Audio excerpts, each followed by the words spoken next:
আপনারা যারা মনে করেন শুটিং করা খুব ইজি কাজ, আজকের ভিডিওটি তাদের জন্য। কথাটি কেন বললাম আপনারাই দেখতে পাবেন কিছুক্ষণের মধ্যেই। আর আমি আজকে যে নাটকটির জন্য রেডি হচ্ছিলাম, সেখানে আমার একটা সিন ছিল পাগলের, আর সেটার জন্য আমি রেডি হচ্ছিলাম। তো দেখতে থাকুন একটা সুন্দর মেয়েকে কিভাবে করে পাগল বানিয়ে দেয় জাস্ট মেকআপের মাধ্যমে।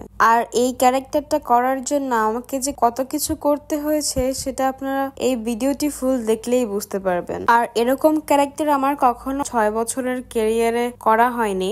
এই প্রথমবারের মতো আমি করছি বলে আমার কাছে খুবই কষ্ট লাগছিল, কারণ আমার চুলগুলোকে ঠিক যেভাবে খারাপ করছিল, আমার ফেসে এতক্ষণ যা করছে আমার কষ্ট লাগে না খুব একটা, কিন্তু চুলের উপরে যে অত্যাচার করা শুরু করেছিল এটা দেখে আমার আসলে অনেক কষ্ট লাগছিল, যা বলার বাহিরে। তো কি আর করার, এরকম ক্যারেক্টার প্লে করার জন্য আমাদের অনেক কিছুই সহ্য করতে হয়, অনেক কিছুই মেনে নিতে হয়। আর আমাকে এত সুন্দর করে পাগলের মেকআপ যে দিচ্ছিল, সে মেকআপ আর্টিস্টের নাম ছিল রানা। সে অনেক বড় একজন প্রফেশনাল মেকআপ আর্টিস্ট। আর এই নাটকটির যে পরিচালক ছিল তার নাম ফজলুল সেলিম। আর এই ডিরেক্টর ভাইয়ার সাথে আমার প্রথম কাজ হচ্ছে এটাই। আর প্রথম কাজেই আমাকে সে এমন এক ক্যারেক্টার দিয়েছে যেটা আমার সারা জীবন মনে থাকবে। তো মেকআপ রুমে বসেও মেকআপ করার পরেও হচ্ছে আমি যখন সিনে আসি তখন আমার মেকআপ আর্টিস্টের মনে হয় যে না, আমাকে পাগল বানানো খুব কম হয়ে গিয়েছে, তাই এখানে এনে আবার আমাকে সুন্দর করে ধুলাবালু দিয়ে মেকআপ করে দিচ্ছিল। আর মেকআপ করা শেষে আমাকে আবার ডিরেক্টর বলছিল একটু পাগলের অ্যাক্টিং করে দেখাতে, তাই তাদেরকে একটু বিনোদন দিচ্ছিলাম আমি। আর এই কাজটি খুব শীঘ্রই আপলোড হবে,